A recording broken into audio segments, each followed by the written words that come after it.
Subscribe करें सेहत ज़िंदगी चैनल को और बेल आइकन पर क्लिक करें ताकि आपको हर नई वीडियो मिले सबसे पहले। डॉक्टर साहब, हमारे एक भाई रफ़ीक रहमान साहब ने सवाल किया है कि शुगर, यरकान और ब्लड प्रेशर में बादाम को कैसे इस्तेमाल करें।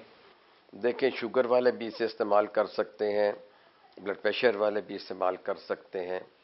जॉन्डिस के मरीज़ों में चूँकि हम ज़ूद हज़म ग़ज़ाएँ देते हैं, तो हम चाहते हैं कि उस वक़्त मरीज़ को जो है मूंग की दाल या मूंग मसूर की दाल दी जाए, फल दिए जाएं जो कि जिनमें विटामिन्स भी हों और सारे विटामिन सी ज़्यादा हो और नेचुरल ग्लूकोज या फ्रुक्टोज उसे जो है उनको मिले।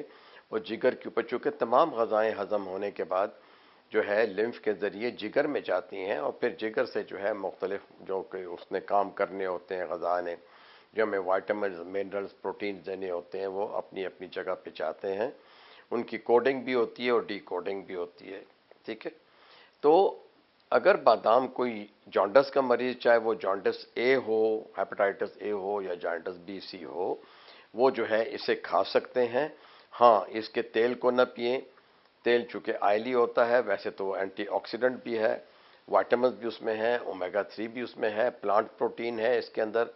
तो इसको जो है जॉन्डिस के जो मरीज़ हैं वो ज़्यादा ना इस्तेमाल करें।